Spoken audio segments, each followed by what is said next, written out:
आज पढ़ेंगे conservation of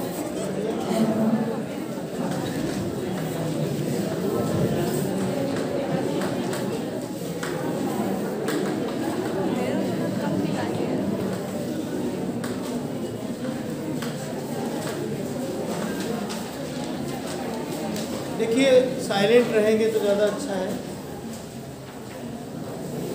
conservation of linear momentum से संबंधित आप पिछले क्लासेस में भी पढ़ते रहे। आप न्यूटन सेकेंड लॉ को जानते हैं, F equal to dp by dt से रिप्रेजेंट किया जाता है और इसमें P जो है ये मोमेंटम, यही मोमेंटम और इसका जो मैथमेटिकल स्वरूप है वो है F इंटू v। यानी कोई भी बॉडी है किसी भी रूप में हो, अगर वो मूविंग स्टेट में है तो उसकी कोई वेलोसिटी होगी, मास उसका होगा ही होगा। मास इंटू वेलोसिटी जो भी होता है वही होता है लीनियर मूवमेंट। ये लीनियर मूवमेंट मोशन को रिप्रेजेंट करने के लिए होता है। आपने न्यूटन सेकेंड लॉ के आधार पर यह भी देखा था कि अगर कोई एक्सटर्नल फोर्स अप्लाई न किया जाए तो 0 equal to dp by dt और p इक्वल टू कॉन्स्टेंट होता है। यानी कि मोमेंटम उसका कांस्टेंट का मतलब कंजर्व रहता है, conserve. If no external force is applied on the body, the momentum of the body is conserved. इतनी बात सबको समझ में पहले से आती है। हमने ये भी आपको बताने की कोशिश की थी पिछले टर्म पे, हालांकि ऑब्जेक्टिव टाइप का पेपर है, कोई बहुत ज़्यादा डेरिवेशन की ज़रूरत नहीं है, लेकिन जहाँ जहाँ जितना जितना ज़रूरी होता है, क्योंकि फिज़िक्स कहीं पे अगर समझनी होती है तो उतना उसका बैकग्राउंड बताना भी जरूरी होता है। जैसा कि आप जानते हो कि बॉडी बहुत सारे पार्टिकल्स से मिलकर बनती है,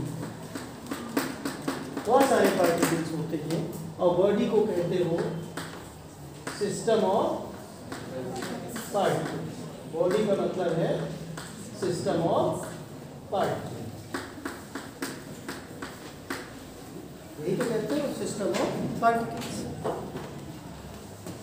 ये हमने एक जो मास लिया था इसको पार्टिकल की तरह रिप्रेजेंट किया था। एक पार्टिकल है, हमने जो फोर्स लगाया पूरा का पूरा इसको मिला। हालांकि एक बात और आपको पढ़नी चाहिए, सिलेबस में भी है, उसके क्वेश्चंस भी आते हैं कि वैसे तो बॉडी सिस्टम ऑफ पार्टिकल्स है, लेकिन बॉडी को हम हमेशा एक पॉइंट की तरह ट्रीट करके चलते हैं अगर आप उसके इंटरनल स्ट्रक्चर की बात करें बिना उसके मोशन को समझते हैं। यही तो करते हैं आप, एक पॉइंट की तरह उसको रिप्रेजेंट करते हैं। आप अच्छे से जानते हो कि इस मेटीरियलिस्टिक वर्ल्ड में, वर्ल्ड इज ऑफ मैटर, बिना मैटर के या बिना पदार्थ के इस विश्व को या इस वर्ल्ड को अगर सोचा जाए तो कैसा दिखेगा? कुछ भी नहीं दिखेगा। ना पृथ्वी होगी, ना सूर्य होगा, ना कोई तारे होंगे, ना हमारा शरीर होगा। हम पूरे तरीके से आत्म स्वरूप में होंगे, क्योंकि हम कभी भी, हमारा अस्तित्व खत्म नहीं होगा। हाँ, ये जरूर है कि अभी हम एक शरीर में केंद्रित हैं, फिर पूरे यूनिवर्स में फैले होंगे, जो भी यूनिवर्स होगा। लेकिन जब एक कहते हैं ना, एक कहावत है, कौन सी कहावत है? जाकी रही भावना जैसी, प्रभु मूरत देखी तिन तैसी। अब जैसे कि हमने इस बॉडी को कहा कि वो बॉडी है, हमने मान लिया, हमने उसी रूप में मान लिया जिस रूप में हमने कहा। लेकिन अगर आप इसको सिस्टम ऑफ पार्टिकल्स कहोगे तो हमें बहुत सारे पार्टिकल्स को एज्यूम करके उसकी मैकेनिक्स बनानी पड़ेगी। लेकिन अगर हमने सिस्टम ऑफ पार्टिकल्स नहीं कहा तो आप बॉडी को तो कहेंगे कि हाँ बॉडी है, लेकिन इस बॉडी का रिप्रेजेंटेशन एक पॉइंट से दिया जाएगा। बॉडी का अपना मास होता है और वो डिस्ट्रीब्यूटेड होता है थ्रू आउट द बॉडी, लेकिन एक सेंटर ऑफ मोशन के लिए एक सेंटर ऑफ मास होता है जिसको द्रव्यमान केंद्र बोलते हैं। आपने पढ़ा सेंटर ऑफ मास होता है बॉडी के अंदर, सेंटर ऑफ मास पढ़ा आपने। जब हम बहुत सारे पार्टिकल्स की बात को नकार के सिर्फ एक पॉइंट की तरह बॉडी को ट्रीट करते हैं, एक पॉइंट की तरह, तो हमें सेंटर ऑफ मास के मास को ही बॉडी मानना पड़ता है। वैसे तो मास डिस्ट्रीब्यूटेड है, लेकिन एक पॉइंट ऐसा है जहां पे सारा मास को हम कॉन्सेंट्रेट किया हुआ एज्यूम कर लेते हैं। जब दो पार्टिकल का सिस्टम होता है, m1 और m2 मासेस हैं, और अगर हमारा कोई फ्रेम ऑफ रेफरेंस है, उसकी लोकेशन r1 और r2 है, तो एक सेंटर ऑफ मास होता है।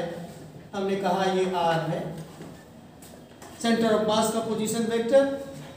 तो इस r का जो एक तरीके से लोकेशन है वो आपने शायद पढ़ी होगी, m1x1 plus m2 m1r1 plus m2r2 divided by m1 plus m2। क्या अलग से पढ़ाने की जरूरत है कि इतना आप पहले से जानते हो? आई थिंक सब लोग जानते हैं।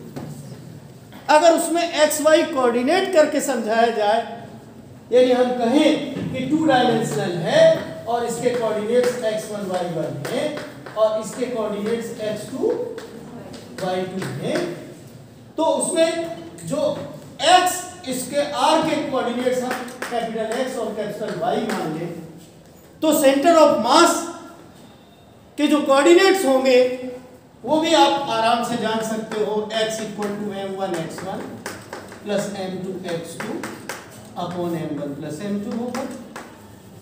क्या जानते हैं आप? इसी तरीके से y कोऑर्डिनेट अगर जानना है तो आप कहोगे m1 y1 plus m2 y2 upon m1 plus m2। यह हमने दो पार्टिकल्स के लिए बोला। वैसे बॉडी दो पार्टिकल का सिस्टम जनरली नहीं होती है। हाँ, HCl मॉलिक्यूल की बात करो या O2 मॉलिक्यूल की बात करो तो वो होती है दो पार्टिकल का सिस्टम। जनरली हम n पार्टिकल्स का सिस्टम बॉडी को मानते हैं, और उस समय सेंटर ऑफ मास हम Cm भी लिखे दे रहे हैं ताकि आपको कोई कंफ्यूजन ना हो। HCm जो होता है m1 x1 plus m2 x2 plus mi xi dot dot dot divided by m1 plus m2 plus m3 plus mi dot dot dot. इसी को आप सिंपली भी लिख सकते हो sigma mi xi, sigma mi xi I equal to 1 to n divided by sigma mi। यही तो आप कहोगे। किसी को समझने में प्रॉब्लम है? तो सिग्मा mi को आप I equal to 1 to n लिखेंगे।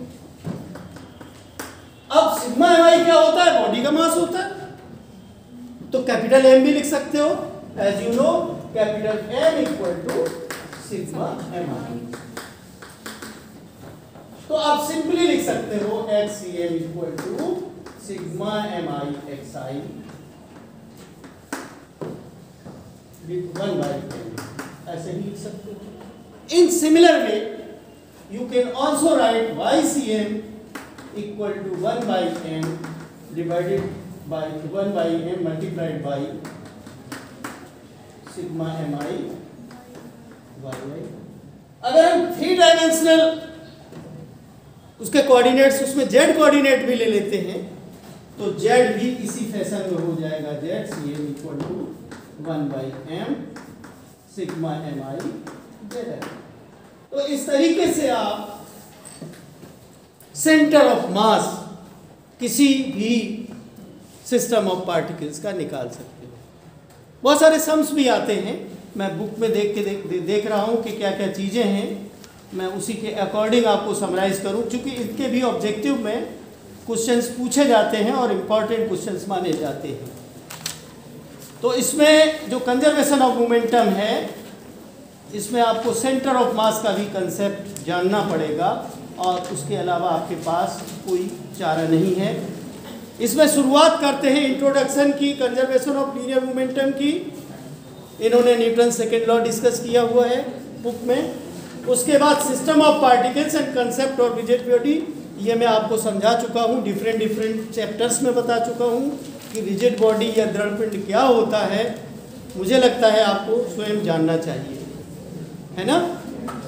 एक चीज और मैं बताना चाहता हूं जिसको मैंने अभी नहीं बताया है, बताया तो है लेकिन राइट अप में नहीं बताया है, कि एक्चुअली जब बॉडी को आप कंसीडर करते हो, ये M1, M2, M3 ith particle mi, जब आप फोर्स लगाते हो,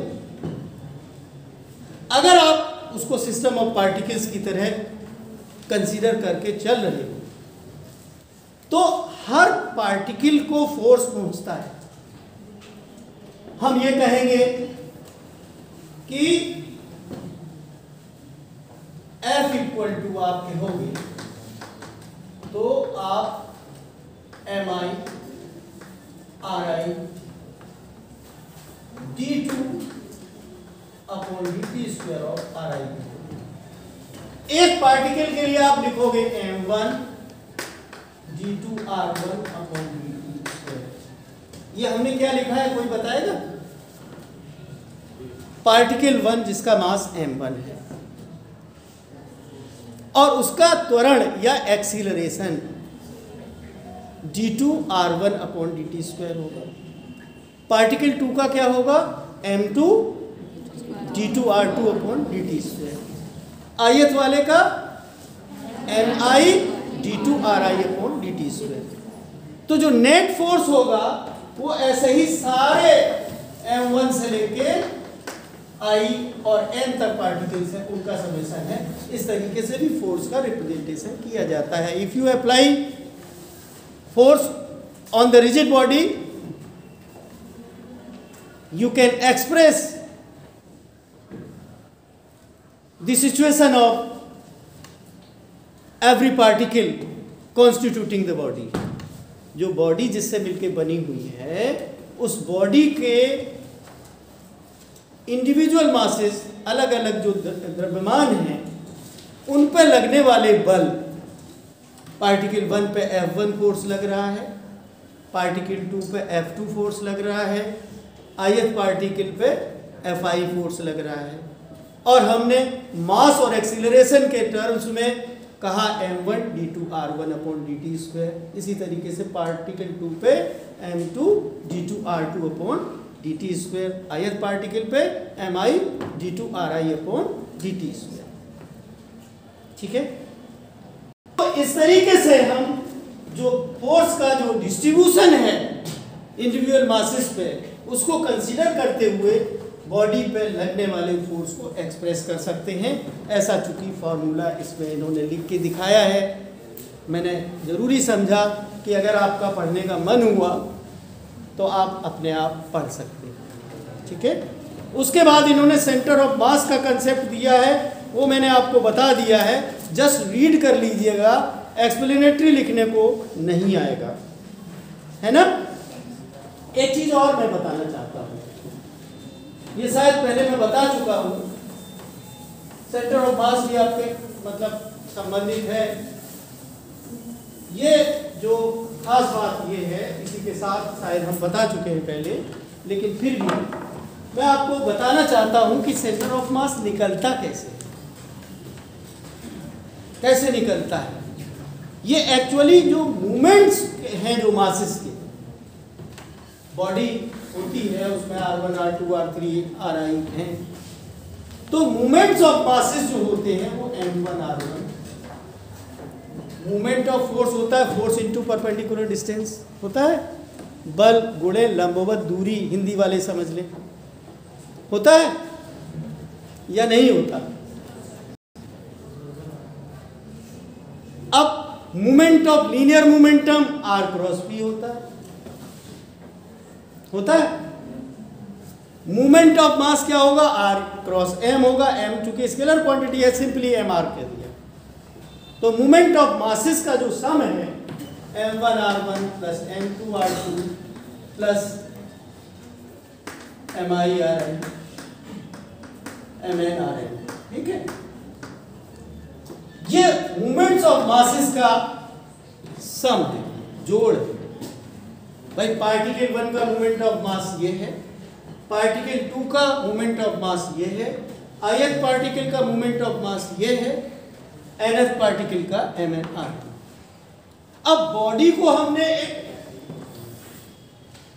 टोटल मास m वाला कंसीडर किया हुआ है और उसकी लोकेशन हमने R बताई हुई है, सेंटर ऑफ मास।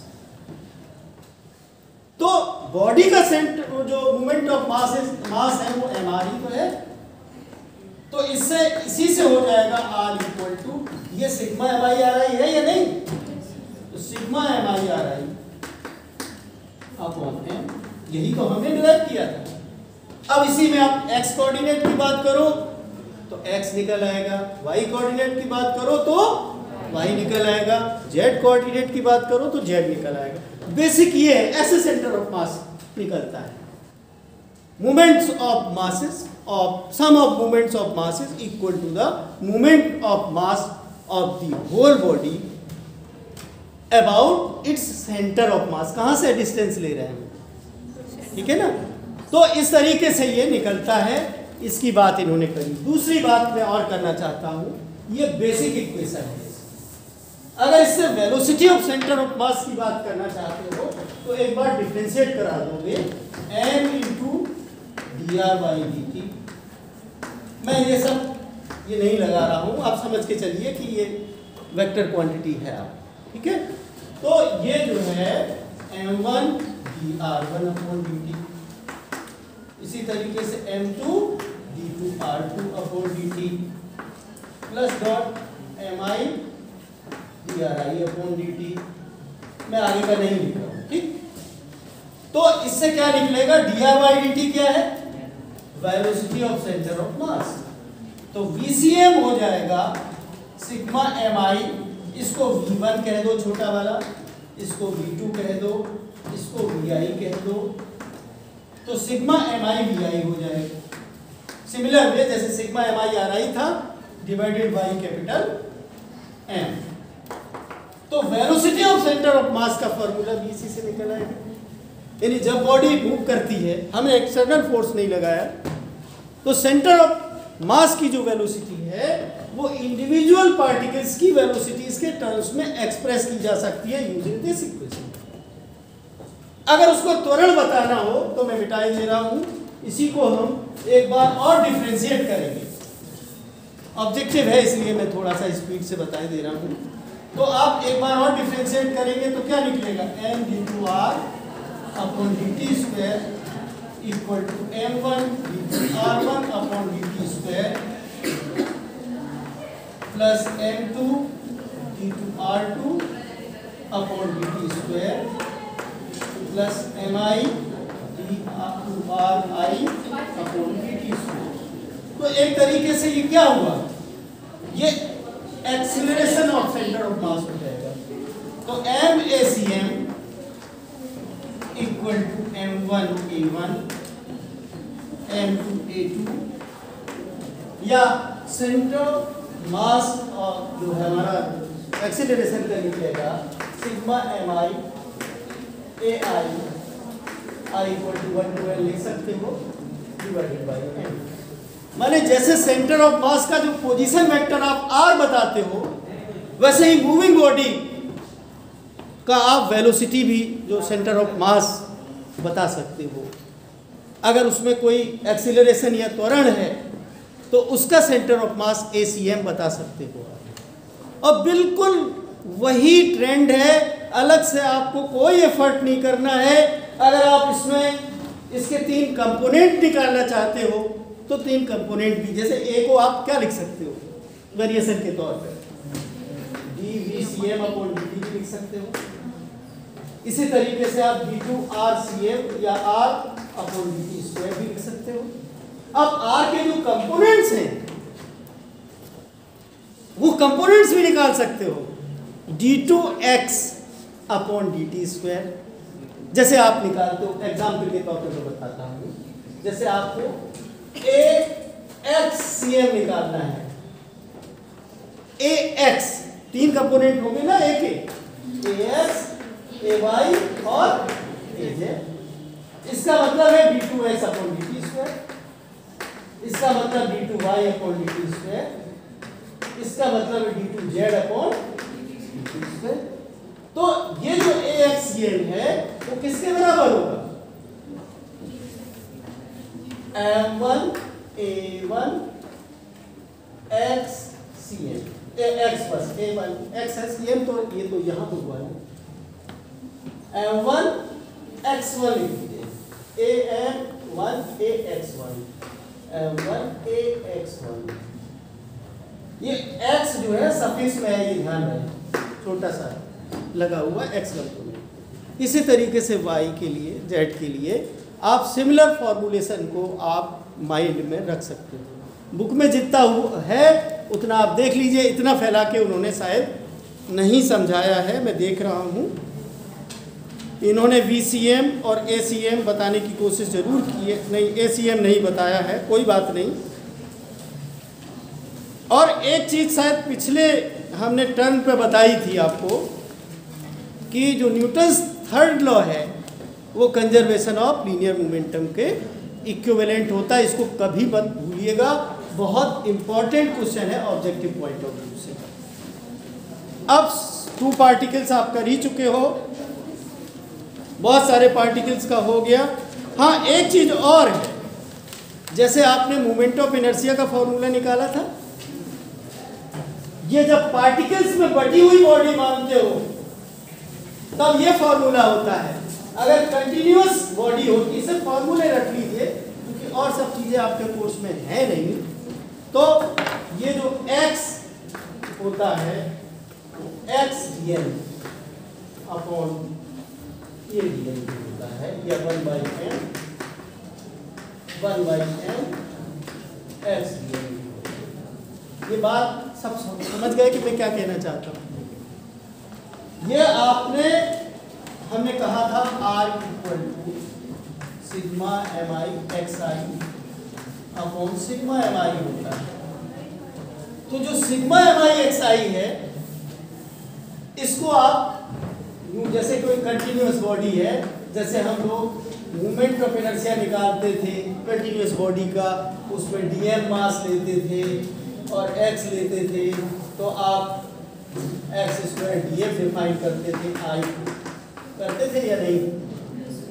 तो उसी तरीके से आप सेंटर ऑफ मास को भी, अगर कंटिन्यूअस बॉडी है, कुछ बॉडीज का इन्होंने कैलकुलेट करके भी दिखाया है, लेकिन इसी से फॉर्मूले निकलेंगे।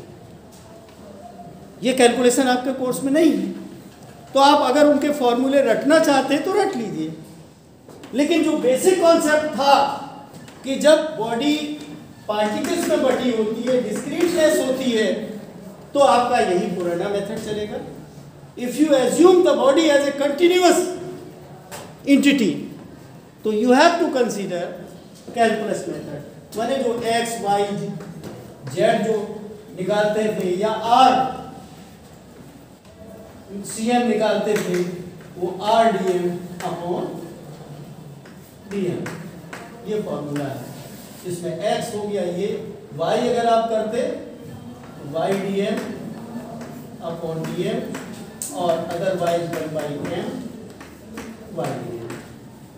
इसी तरीके से z कोऑर्डिनेट उसका होगा z dm dm। एक चीज आपने पहले पढ़ी हुई है, मैंने अच्छे से समझाई है, इसलिए बहुत ज़्यादा डिटेल में हम नहीं समझा रहे हैं। मतलब जो आप चूंकि हायर स्टडीज़ में आ चुके हो आप, तो बॉडी का स्वरूप जो फिजिकली दिखाई देता है मैकेनिकल पॉइंट ऑफ व्यू से, वो कंटिन्यूअस होता है, लगातार होती है, चिकनी होती है, कहीं आपस में एक दूसरे से अलग नहीं है, कंटिन्यूअस है, सतत है। तो जब बॉडी कंटिन्यूअस तरीके से कंसीडर की जाती है तब सेंटर ऑफ मास के कोऑर्डिनेट्स एक्स वाई जेड इस तरीके से निकाली जा सकते हैं। If you consider body as a structure of discrete particles described by particles m1 m2 m3 mi mn, तो आप पुराना वाला जो कंसेप्ट है उसी से आप यूज करें। तो m के बजाय अंतर क्या हुआ, m के बजाय डिफरेंशियल मास dm कंसीडर आपने मोमेंट ऑफ इनर्शिया के लिए भी कंसीडर किया था, यहां पे भी आप एक डिफरेंशियल मास dm कंसीडर करोगे।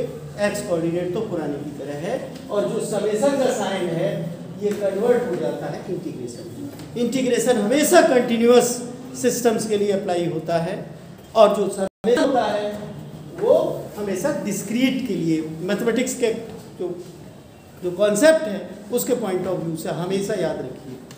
जब बहुत ज़्यादा विकास नहीं हुआ था मैथमेटिक्स का भी, तो ये सिग्मा सबसे पहले आया था। उस समय इंटीग्रेशन का साइन भी यही यूज करते थे। बाद में उन्होंने जब ये डिस्टिंग्विश किया कि भैया जब कंटिन्यूअस लिया जाएगा तो कुछ तो चिन्ह दूसरा बनाया जाए, तो दूसरे चिन्ह या सिंबल के रूप में इंटीग्रेशन का साइन ये यूज किया गया। ये छोटी छोटी बातें हैं, हायर स्टडीज में जब आ गए हो तो ये चीज़ें आपको जाननी चाहिए, इसलिए मैंने इसको बताना फर्ज समझा कि साफ साफ बात है, जब भी कंटिन्यूअस बॉडी कंसीडर करोगे तो इंटीग्रेशन का साइन होगा, और जो छोटी सी बॉडी या छोटा सा एलिमेंट, बॉडी के बजाय पार्टिकल के बजाय एलिमेंट कंसीडर करोगे। एक एलिमेंट होगा जिसका मास dm होगा, उसकी मोटाई dx होगी, अब y डायरेक्शन में dy मोटाई होगी, z डायरेक्शन में dz मोटाई होगी। तो इस तरीके से हम कंसेप्चुअल तरीके से चीज़ों को कंसीडर करते हैं। फिर इसके बाद छोटे छोटे सम्स हैं, जैसे कि कोऑर्डिनेट्स दिए हैं 2i cap plus 3j cap plus 4k cap करके जो क्वेश्चंस हैं उनको आप उससे मत घबराइए कि 2i कैप लिखा है और 3j कैप लिखा है। 2i cap plus 3j cap plus 4k cap suppose करें लिखा है, तो इसका मतलब है x कोऑर्डिनेट ये है, y कोऑर्डिनेट ये है, z कोऑर्डिनेट ये है, और वो जो फॉर्मूले आप यूज करते हो x के लिए m1 x1 plus m2 x2 plus m3 x3 divided by m1 plus m, ज़्यादातर जो क्वेश्चंस होते हैं वो n पार्टिकल के नहीं होते, 2 पार्टिकल का होगा, 3 का होगा, 4 का होगा, कहीं ट्रायंगल बना होगा, एक कॉर्नर पर रखे हुए हैं, इनका सेंटर ऑफ मास निकालिए, कहीं रेक्टेंगल बना होगा या स्क्वायर बना होगा। अब बताइए सेंटर ऑफ मास के कोऑर्डिनेट्स क्या होंगे। इनके कोऑर्डिनेट्स वेक्टर फॉर्म में दिए जा सकते हैं या सीधे सीधे कोऑर्डिनेट्स के फॉर्म में दिए जा सकते हैं। तो इस तरीके के सम्स हैं, पहले आप करके देखेंगे, फिर मैं समझाऊंगा। चूँकि सॉल्व क्वेश्चंस हैं, मैंने आपको हिंट कर दिया है कि वेक्टर के रूप में लिखे हुए को आप वेक्टर के तरीके से ट्रीट नहीं करना है। आप उसमें से समझ लीजिए जो आई कैप के साथ लिखा हुआ है वो x कोऑर्डिनेट है, j कैप के साथ लिखा हुआ है वो y कोऑर्डिनेट है, अगर k कैप के साथ लिखा हुआ है वो, और कभी कभी ऐसा ही लिखा होता है 2i cap plus 4j cap लिखा हुआ है, ओके नहीं लिखा है। तो अगर नहीं लिखा है तो इसका मतलब है k इक्वल टू 0 आता है। कभी कभी ऐसा लिखा होगा 2i cap minus 3k cap, तो अगर ये आपका वेक्टर दिया हुआ है तो इसका मतलब है x 2 है, y 0 है और z -3। तो ये सिर्फ दिमाग इसमें लगाना और कुछ नहीं है सम्स में, जब आप खुद करोगे तो आपको सब समझ में आते जाएंगे, है ना।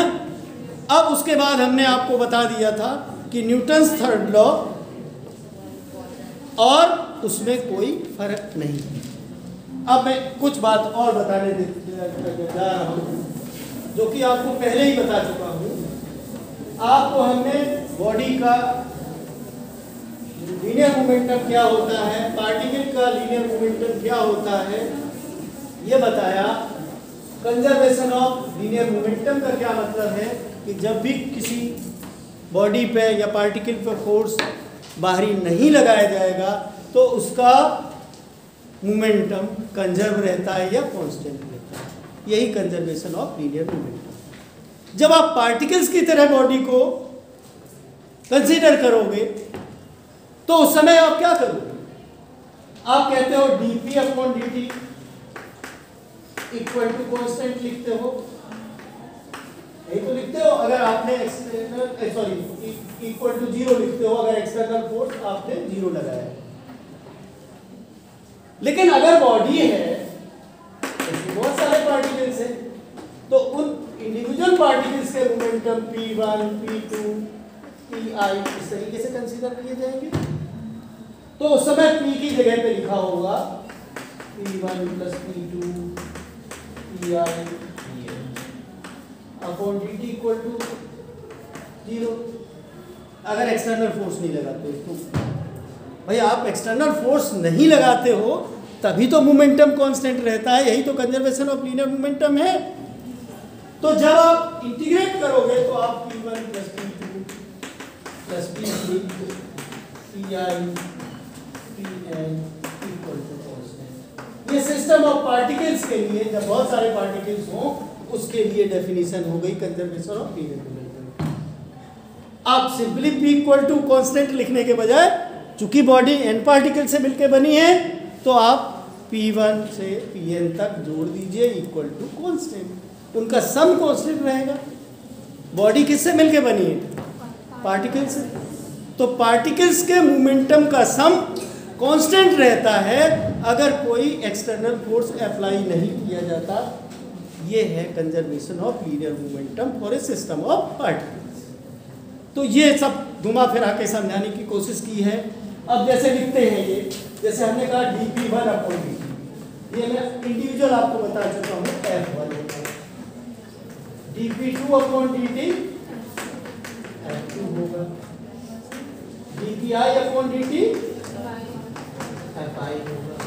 तो आप f equal to simply f1 plus f2 f3 plus fi यही तो लिखोगे, या आप ये लिखोगे f इक्वल टू या dp upon dt equal to dp1 upon dt plus dp2 upon dt plus dpi upon dt। अगर इसी को आप f करते हो, अगर ये 0 है, 0 है यानी कि कांस्टेंट है, यानी कि d upon dt of p1 to sigma pi equal to 0 या sigma P I equal to constant. तो इस तरीके से घुमा फिरा के लंबा चौड़ा इन्होंने लिख के बताया है, जिसको आप साधारण कहानी की तरह पढ़ते जाइए, मतलब की चीज़ को आप हाईलाइट कर लीजिए, उसी का फॉर्मूले में एप्लीकेशन है। उसके अलावा आप जो एक पॉइंट और है कि जो वेलोसिटी है वो कांस्टेंट होती है। क्योंकि समस्या है कि मोमेंटम अगर कांस्टेंट है तो इसका क्या मतलब है? अगर बॉडी के मास में वेरी है तो मोमेंटम क्या होता है? हम भी कौन सा कह रहे हैं? सेंटर ऑफ मास। अगर कोई एक्सटर्नल फोर्स नहीं लगाते हो तो mvcm इक्वल टू कांस्टेंट, यानी कि vcm इक्वल टू कांस्टेंट। हमने आपको फ्रेम ऑफ रेफरेंस पढ़ाया है। आप ये समझ लीजिए, एक फ्रेम ऑफ रेफरेंस ये है जो कि रेस्ट में है, दूसरा फ्रेम ऑफ रेफरेंस भी हमारे पास है, और सपोज करते हैं कि बॉडी जो मूव कर रही है वो मूविंग वेलोसिटी जिसको आपने कहा VCM, उसी वेलोसिटी से अगर सेंटर ऑफ मास या बॉडी मूव कर रही है, तो अगर आप सेंटर ऑफ मास के रिलेटिव वेलोसिटी की बात करोगे तो क्या होगी? कोई जवाब देगा? देखिए, इसके रिलेटिव उसकी वेलोसिटी कांस्टेंट रहेगी या मोमेंटम कांस्टेंट रहेगी। लेकिन अगर इसके रिलेटिव कहा जाए a frame attached with the body, frame के बारे में हम पहले भी बता चुके हैं कि फ्रेम कोई मैकेनिकल फ्रेम नहीं है, ये काल्पनिक फ्रेम है या तंत्र है कि भाई हम कहीं जो क्या कहते हैं वेल्डर से कहीं हम फ्रेम बनवाए नहीं, है ना। ये फ्रेम हमारा कल्पनाओं का बनाया हुआ है, 3 विमाओं का, 3 डायमेंशन का, एक्स, वाई और जेड एक्सिस एज्यूम करते हुए। तो बॉडी जहाँ है वहीं पे भी हमारा स्पेस 3 डायमेंशनल है, जहाँ हम खड़े हैं रेस्ट में वो भी 3 डायमेंशनल है या नहीं? तो जो 3 डायमेंशनल व्यवस्था है इस स्पेस की, उसमें आप अपनी सुविधा के अनुसार कहीं भी फ्रेम कंसीडर कर सकते हैं। एक फ्रेम ऑफ रेफरेंस बॉडी के साथ रहना इंपॉर्टेंट माना जाएगा। एक फ्रेम ऑफ रेफरेंस दृष्टा के लिए, ऑब्जर्वर के लिए अलग से रेस्ट में मानना भी जरूरी होता है, क्योंकि बॉडी के मोशन को हमेशा रिलेटिव सेंस में बताना बेटर कहलाता है, क्योंकि एक के रिलेटिव दूसरी बॉडी ही मूव करती है। Everything is relative in the universe, so you have to consider at least 2 frames. One you can consider at rest and one with the body. तो आप ये समझ लीजिए, जैसा कि हम पहले भी कह चुके हैं, कि जो फिजिक्स का स्टूडेंट होता है उसकी इमेजिनेशन को, हर एक के अंदर इमेजिनेशन होती है। आपने फिजिक्स सबने लिया है, 12 यानी 12th पास कर चुके हैं, अपना इंटरेस्ट ही रहा होगा तभी आपने फिजिक्स पढ़ी होगी। बिना इमेजिनेशन के इंटरेस्ट आ नहीं सकता। बस ये है कि अपनी इमेजिनेशन की जो शक्ति है उसको और निखारते जाइए, और अगर उसको आप निखारते जाएंगे, उसका निखारना क्या है, बस उसको पहचानना है। सब कुछ पहले से मौजूद होता है एक के अंदर, और अगर आपने ये कर लिया तो फिजिक्स और अच्छी लगती चली जाएगी। बहुत आसान, फिजिक्स से आसान कोई सब्जेक्ट नहीं होता। भाई आपने थोड़ा सा सोचा, फिगर दिमाग में आया, फिगर बना दिया, इक्वेशन आई, इक्वेशन मतलब निकला तो 2-4 लाइनें लिख दी, हो जाता है कि नहीं हो जाता है। अब हिस्ट्री सिविक्स वाले तो वो हिस्ट्री की तरह कहानी लिखते हैं, उनके तुलना में तो अच्छा ही लगता है।